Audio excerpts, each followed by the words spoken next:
નમસ્કાર મિત્રો, કેમ છો? આશા કરું છું આપ સૌ કુશળ હશો. તો ચાલો શરૂ કરીએ આપણી આજની વાર્તા. આપણી આજની વાર્તાનું નામ છે કર્મોનું ફળ. કાવ્યા: અરે વાહ માં, આ સાડી તમને બહુ શોભે છે. ક્યાંથી લાવ્યા છો? અરે બેટા, હું ક્યાં બજાર જાઉં છું. પહેલાં તારા પિતાજી લાવી આપતા, હવે તારા ભાભી લાવી આપે છે. સાચે જ તેની પસંદ બહુ સારી છે. જો તારા માટે પણ 2 સાડીઓ લાવીને રાખી છે તેણે. સાચે બેટા, આપણા નસીબ સારા છે કે આવી સુશીલ અને સમજદાર વહુ મળી છે. આખું ઘર સંભાળી લીધું અને મારું પણ કેટલું ધ્યાન રાખે છે. માં માં કહેતી રહે છે અને આખો દિવસ આગળ પાછળ ફરતી રહે છે. મંજુબેને કબાટમાંથી સાડીઓ કાઢતા કહ્યું. રહેવા દો માં, તમને તો બધું જ સારું લાગે છે. આ બધું શરૂઆતના નખરા છે. હજી તો તમારે હાથ પગ ચાલે છે એટલે બરાબર કામ કરાવે છે અને માં કરતી રહે છે. ખબર તો ત્યારે પડશે જ્યારે સેવા કરવી પડશે. ભગવાન એવું શા માટે કરે કે મને સેવાની જરૂર પડે? હાથ પગ તો ચાલતા જ રહેવા જોઈએ ને બેટા, મંજુબેને દીકરીની વાત કાપતા કહ્યું. પરંતુ કાવ્યાથી તેની ભાભીના વખાણ સહન નહોતા થતા. અને હા માં, વહુને વધારે માથે ન ચડાવો. ક્યાંક લાડ પ્યારમાં તમારી ચાવી ન પકડાવી દેતા, નહીતર પછી તમને જ આંખો બતાવશે. મંજુબેનને સમજાતું નહોતું કે કાવ્યા આવું વર્તન કેમ કરી રહી છે. જ્યારે પણ તેની ભાભી અંજલિનો ઉલ્લેખ આવતો તે ચીડાઈ જતી. અંજલિનું કરેલું કોઈ પણ કામ તેને પસંદ નહોતું આવતું. જ્યારે ક્યારેય ફોન પર પણ બંને મા દીકરીની વાત થતી તો કાવ્યા હંમેશા તેના ભાભી વિશે તેની માને ઊંધું જ શીખવતી રહેતી હતી. પરંતુ મંજુબેન એક સમજદાર મહિલા હતા. તેમને સારા ખરાબની ઓળખ હતી. મંજુબેન સમજતા હતા કે ભાઈ ભાભીથી જ દીકરીઓનું પિયર હંમેશા ટકી રહે છે. તેથી તેમણે કાવ્યાને સમજાવવાનો પ્રયત્ન કર્યો. હવે જ્યારે પણ મંજુબેન કાવ્યા સાથે ફોન પર વાત કરતા તો પોતાની વહુ અંજલિની બુરાઈ કરતા. બેટા, તારી ભાભી તો મારી કદર જ નથી કરતી. જ્યારે જુઓ ત્યારે વગર કારણે ઝઘડો કરતી રહે છે. હવે તો મારું એક પણ કામ કરતી નથી, અહીં સુધી કે મારા કપડાં પણ નથી ધોતી. આ બધું સાંભળીને કાવ્યા બોલી. જોયું ને માં, હું કહેતી નહોતી કે ભાભી ફક્ત સારા હોવાનો ઢોંગ કરે છે. થોડા દિવસો સુધી તો કાવ્યાને પણ સારું લાગતું હતું પોતાની ભાભીની ફરિયાદો સાંભળીને. પરંતુ જ્યારે મંજુબેન કહેતા કે તારી ભાભી મને સમયસર ખાવાનું પીવાનું પણ નથી આપતી, તો કાવ્યાને પોતાની મા માટે દુઃખ પણ થતું. એક દિવસ કાવ્યા બોલી, માં, ભાઈને કેમ નથી કહેતા કે ભાભીને સમજાવે? આખરે તમે અમારી મા છો અને ઘરના મોટા છો. તમારું ધ્યાન રાખવું તેમનો ધર્મ છે.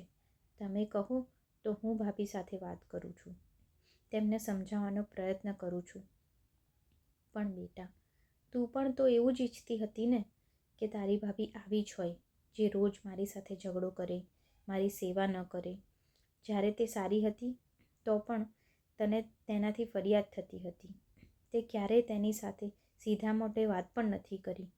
તો હવે કયા હકથી તું તેને સમજાવીશ? આ બધું આપણા કર્મોનું જ ફળ છે જે હું ભોગવી રહી છું. માની વાત પર કાવ્ય સ્તબ્ધ થઈ ગઈ. પરંતુ તકલીફ સાંભળીને તેને રહેવાયું નહીં. તો એક દિવસ તે ગુસ્સામાં પિયર પહોંચી ગઈ. પરંતુ જઈને જોયું તો ત્યાં કંઈક અલગ જ માહોલ હતો. મા અને ભાભી રસોડામાં હસી હસીને વાતો કરી રહ્યા હતા. ગેસ પર ચા બની રહી હતી અને ભાભી ભજીયાનો લોટ તૈયાર કરી રહ્યા હતા. સાથે જ ભાભી માને પૂછી રહ્યા હતા, માં, કયા ભજીયા ખાશો, ડુંગળીના કે પનીરના? વહુ, તું ડુંગળીના જ ભજીયા બનાવી લે. પનીરના ભજીયા પચતા નથી. દરવાજા પર ઊભેલી કાવ્યા પોતાની મા અને ભાભીને જોઈને હસી રહી હતી.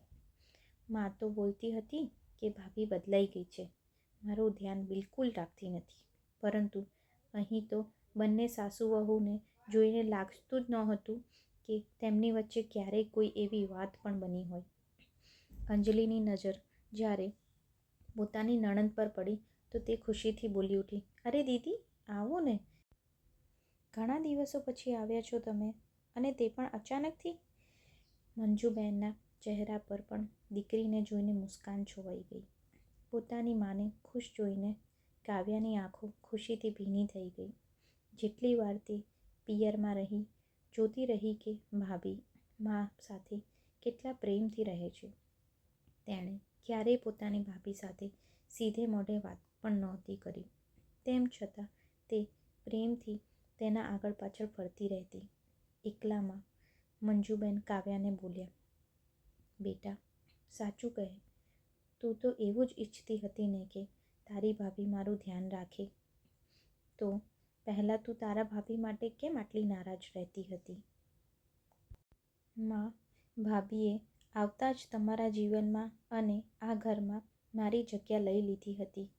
તે કદાચ મારાથી સહન નહોતું થતું, પરંતુ હવે હું સમજી ગઈ છું કે જો ભાભી સારી હોય તો મારી માં અને પિયર હંમેશા ખુશ અને આબાદ રહેશે. આ વખતે પાછા ફરતી વખતે પહેલીવાર કાવ્યા પોતાના ભાભી અંજલિના ગળે મળી.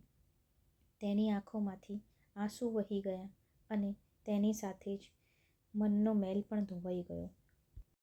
તેના મોઢામાંથી બસ એટલા જ શબ્દો નીકળ્યા કે ભાભી, હંમેશા આવા જ રહેજો.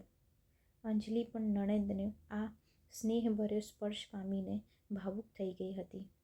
કાવ્યાને લાગતું હતું કે ભાભીએ માના જીવનમાં તેની જગ્યા લઈ લીધી છે, પરંતુ અંતે તે સમજી ગઈ કે સંબંધોમાં જગ્યા ખાલી કે ભરવાની નહોતી હોતી, પરંતુ નવા સંબંધોનું સ્વાગત કરવાનું હોય છે. આ વાર્તા પરથી આપણને એ શીખ મળે છે કે કોઈ પણ વ્યક્તિનું મૂલ્યાંકન બીજાની વાતો સાંભળીને નહીં, પણ વ્યક્તિગત અનુભવના આધારે કરવું જોઈએ. કાવ્યાની જેમ આપણે ઘણીવાર ઈર્ષ્યા કે અસુરક્ષાની લાગણીને કારણે સારા વ્યક્તિને પણ ખોટી રીતે જોઈએ છીએ. આ વાર્તા તમને કેવી લાગી મિત્રો? કમેન્ટમાં લખીને જરૂર જણાવજો. જો વાર્તા ગમી હોય તો મારી ચેનલને લાઈક, શેર અને સબસ્ક્રાઈબ જરૂરથી કરજો. ફરી મળીશું મિત્રો આગળની વાર્તામાં. ત્યાં સુધી માટે ધન્યવાદ.